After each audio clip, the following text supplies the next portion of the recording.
Matthew 26 and 41. Watch and pray that ye enter not into temptation, meaning a trial, a test. The spirit indeed is willing, but the flesh is weak.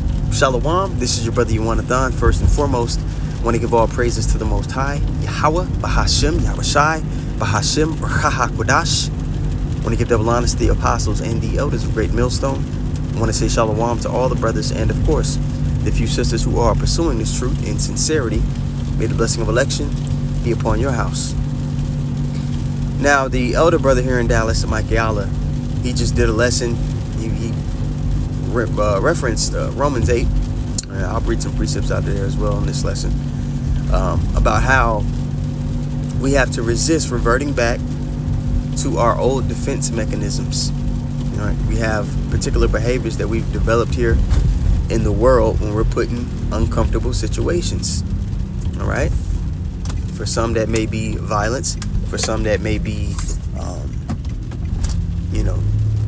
an excessive amount of worry. For some, that may be alcohol. And just to blanket cover a bunch of things, some people just turn to some sort of dopamine release. All right. Some kind of pleasure to cope when they're put in uncomfortable situations. And the thing about it is, in our walk, the Lord's going to make you uncomfortable often a time. So these behaviors that you developed in the world could result in your path in righteousness being deterred. The whole point is so that you could break those habits.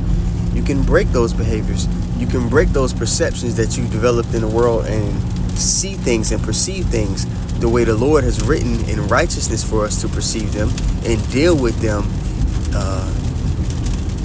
uprightly, to judge righteous judgment, actually apply the scriptures to our lives, right? And that's going to look different, from brother to brother, from sister to sister, because we all have developed different types of, habits in the world, different things that we need to work on. And we all have different weak points. Okay? Yahushua went through the same thing, man. He was tested. All right? But he built up the spiritual man, as we are supposed to a point that he was able to follow through with his purpose, which he had to get up on that cross, man. And here in this chapter, Matthew 26, he said it to you, man. The spirit is willing. The spirit know what it's supposed to do. It's like, okay, I got to do this. But the flesh is weak. The flesh like, hell no. And after the time, that's the struggle we're going to be put in, man. They'll say, hey, man, this is the way to do this, or this is what I require of you. And your spirit's like, okay, I get it. It makes sense. But your flesh is like, hell no. It's some bullshit. You know what I mean? But we're supposed to be building up our spirit so that we can walk uprightly, so that we don't budge at the decrees that the Lord has given us. Let's go to I want to go to Galatians, the 5th chapter, and we'll go to the 17th verse here. All right, Galatians 5 and 17, it says, "For the flesh lusteth against the spirit, and the spirit against the flesh." All right, they're striving towards two different goals. The spirit is striving towards salvation and offending Yahweh Shem Yahushua less. The flesh is striving towards gratification or feeling good or being comfortable, when our whole walk is about being uncomfortable. All right, and these are contrary one to the other, so that ye cannot do the things that ye would. But if ye be led of the Spirit, ye are not under the law. All right. Now that's not when people read that right there. Oh, we're not under the law. No, we're supposed to strive to keep it, but we're not under necessarily the consequences of it. Like, for instance, the Sabbath. Some brothers have to work on the Sabbath. Our clothes, we're not supposed to wear mixed fabric, but we don't have any control over the clothes that are developed. We're under the curses. The scriptures say we got to go to our enemies for want and need of all things. All right. But the point here was just the beginning of verse 17. All right. The flesh lusteth against the spirit. You see? All right. This is Romans 8 And we'll start at verse 5. It says, "For they that are after the flesh do mind the things of the flesh." Again, the flesh is after gratification, comfort, okay? And this devil, our enemy, is going to play off of those things to get you to bend the knee, to get you to see him as the Most High, all right? And our whole fight is against the man in the mirror. Yeah, the wicked, they're doing their things. They're pushing wickedness in the earth, and we're against them.